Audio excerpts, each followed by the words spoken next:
So we have the Bucks who have been on fire against the Pacers without Tyrese Haliburton. No Brook Lopez for Milwaukee. 40 points in the first quarter, which they have been 6-0 when they score 40 in the first quarter, which is interesting.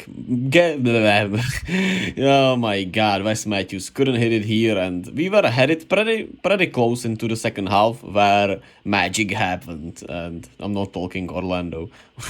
Okay, that was cringe. Giannis gets the layup, and he started to go off here in this third quarter, and I felt like, yeah, it's gonna be over. Drew makes it a 14-point game, and the Pacers already outdid themselves by just staying in this game, but nah, man, they got no quit in them.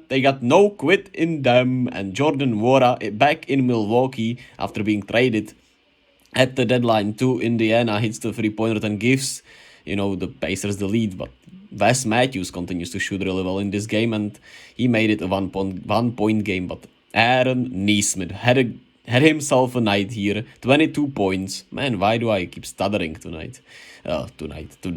But he had 22 points here on this shot, and he was spectacular. Absolutely incredible second half from the Pacers. They were just making absolutely everything. Myles Turner with the jab step three-pointer in Bobby Portis's face makes it a 15-point lead here, and then he makes more magic happen as he punches it on Giannis's face and gets revenge for getting punched on earlier. Tyrese Haliburton is loving it on the bench, and the Pacers, man, they still are in play for a playing spot, I'm pretty sure, and I'm not just pretty sure, I know I am right? God damn, what is going on with me tonight, man? Getting the fame of 124 subscribers get to me, I suppose, but they are still right there for the playing spot with the Wizards, with the Bulls. Toronto and Atlanta are a little, 2 games ahead, but they are still right there, and they get a huge win without Tyrese Haliburton. Will be out for, I'm pretty sure they said he will miss at least 3 games, so that's gonna be rough, but they win against Milwaukee in Milwaukee with George Hill and Jordan Nwora getting their revenge games, even though Jordan Nwora was 5 of 11, but George Hill was absolutely spectacular with 15 points off the bench. Jalen Smith had 14 off the bench. TJ McConnell was plus 36, man, 19 points, 12 assists. And his mid-range was on point all night long, which was crazy to see in a way, but I mean, he's had a couple of these games this year, especially when Tyrese Haliburton was out. Andrew Nembhard had 24 points on 21 shots.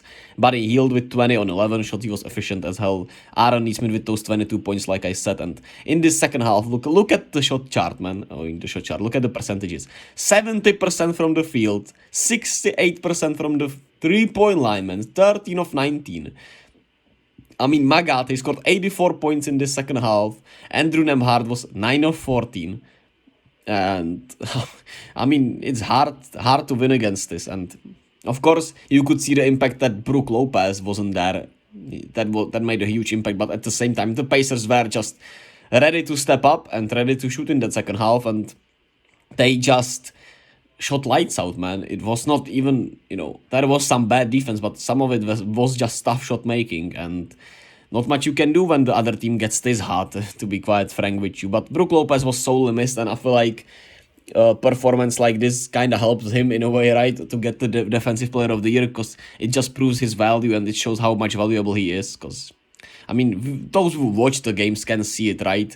And no better example than when Giannis is out, right? And for example, against the Warriors, his impact in that game was crazy. Even though they lost that game, overall, his defensive impact on that game was absolutely unbelievable. And yeah, without him, they don't have that impact defensively. The backline, the guy that just plays the drop perfectly, that covers everything in the paint. And it was solely missed tonight, even though mostly it was about the three-point shooting in that second half. But of course, the Pacers couldn't kind of miss anything. While the Bucks 19 and 7 and 11 for Giroux, he was really good. Giannis with 25, 9 and 5. Kind of a meh game from Giannis, to be honest with you. I felt like he didn't have enough impact. Was in foul trouble, to be fair to him, throughout the night. So it makes sense, right? But still, weird night from Giannis. So some of those fouls were weird. Of course, some of them, well, let's not discuss that. 16 for Giannis. Giannis for Chris Middleton on 15 shots. Yeah, I'm gonna leave that in there. I'm Flight 2.0, Flight funny accent, Chris Smooth type beat. I don't know. I'm just spitballing here, but I mean, this loss in, in the big picture kinda means nothing to the Bucks. Of course, it's a really bad loss against a team without their all-star player, but I mean, they were due kinda, right? With the way they have been playing and everything. They were due to just slip up against somebody, and it was a Pacers team that was kinda undermanned. You could kinda go into it like, I mean, they're not gonna put up much of a fight. And especially after that first half and the great start into the third quarter when they got up by double digits, right? Kinda take your foot off the gas, Giannis gets in foul trouble, and things go wrong real quick. And in the end, I still trust them a lot to win the title this year, man, if healthy.